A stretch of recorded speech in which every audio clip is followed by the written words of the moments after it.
मैं कहीं कहीं तो पोस्ट हम लोग तो पोस्ट लगना ही नहीं।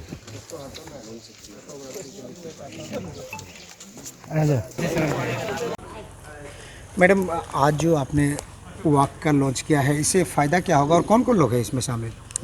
इसमें जो पार्टिसिपेंट्स हैं वो मेनली जो है रिसर्च स्कॉलर्स, स्टूडेंट्स और बीएमसी बायोडाइवर्सिटी मैनेजमेंट कमिटीज़ के मेंबर्स हैं, एनजीओस, ये लोग हैं। और एक्चुअली इसको हम लोग जो वॉक करवा रहे हैं तो 3 ट्रेल आइडेंटिफाई किया हम लोग गंगा लेक के अंदर। तो 3 ट्रेल में 3 ग्रुप्स जाएंगे and they are led by some of our experts. So पहला टीम जो है डॉक्टर मिजे एंड डॉक्टर खोपे, उनका टीम है। एंड दूसरा है doctor Bhuya and doctor योंगम। And तीसरा ग्रुप है डॉक्टर भट्ट एंड ताजुम योमचा। इन तीनों ग्रुप्स के जो है सुबह निकल गए हैं वो लोग।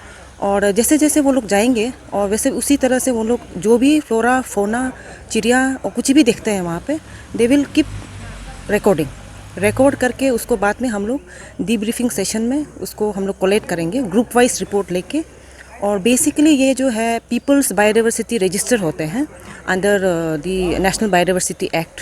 तो वो बायोडाइवर्सिटी मैनेजमेंट कमेटी का मेन उसका मैंडेट है कि पीबीआर बनाए, और PBR is a legal document.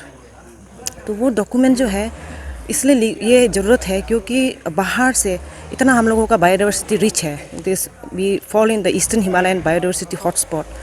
और इसमें अगर हम लोगों को कुछ भी बेनिफिट बायोलॉजिकल रिसोर्सेज से आते हैं, चाहे वो हॉर्टिकल्चर हो, चाहे एग्रीकल्चर हो, या फॉरेस्ट्री रिलेटेड कुछ भी स्पीसीज या फिशरी, कुछ भी इससे अगर बायोलॉजिकल रिसोर्सेज से बेनिफिट आते हैं, से सपोज़ बाहर से कोई कंपनी आ रहे हैं, मेडिसिन बनाना है या कुछ रिसर्च करना है, तब उसको जो है पीबीआर का ज़रूरत पड़ता है। क्योंकि अगर उस पर्टिकुलर रिसोर्स या उस पर्टिकुलर रिसोर्स से रिलेटेड ट्रेडिशनल कोई नॉलेज है, इंटेलेक्चुअल प्रॉपर्टी राइट रिलेटेड कुछ बात होता है, तब उस बीएमसी को रॉयल्टी देना पड़ता है।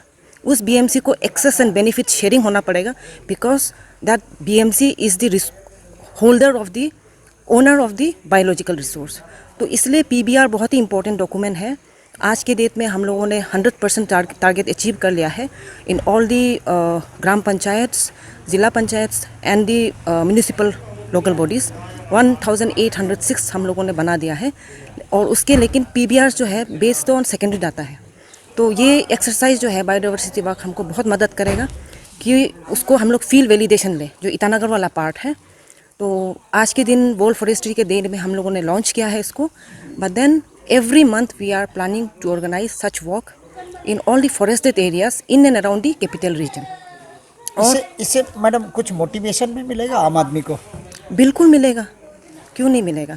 क्योंकि आमतौर से हम लोग प्रोटेक्टेड एरियाज़ में जो है बहुत सारे काम कर रहे हैं, लेकिन इस तरह के प्रोटेक्टेड पीए से बाहर एरिया में अभी हम लोग इसको मुहिम चला रहे, तो लोग इसके बारे में चर्चा करेंगे और ये कंजर्वेशन मतलब एक तरह से अवेयरनेस जनरेशन का काम करेगा। अपार्ट फ्रॉम दैट, जितने बच्चे आज पार्टिसिपेट करे हैं उनको भी हम लोग देखेंगे, अगर एक्सपर्ट रिकमेंड करते हैं तो हम लोगों का जो भी पीबीआर वैलिडेशन प्रोसेस है उनको हम एंगेज करेंगे ऑफिशियली। और अगर देखते हैं कि कोई जगह अच्छा है फ्लोरा फोना के बेसिस पे और वहाँ के अगर पब्लिक या बीएमसी मेंबर्स चाहते हैं, तो उसको हम लोग बायोलॉजिकल हेरिटेज साइट के लिए भी ईटानगर के अंदर कहीं पे प्रपोजल कर सकते हैं अंडर बीडी एक्ट।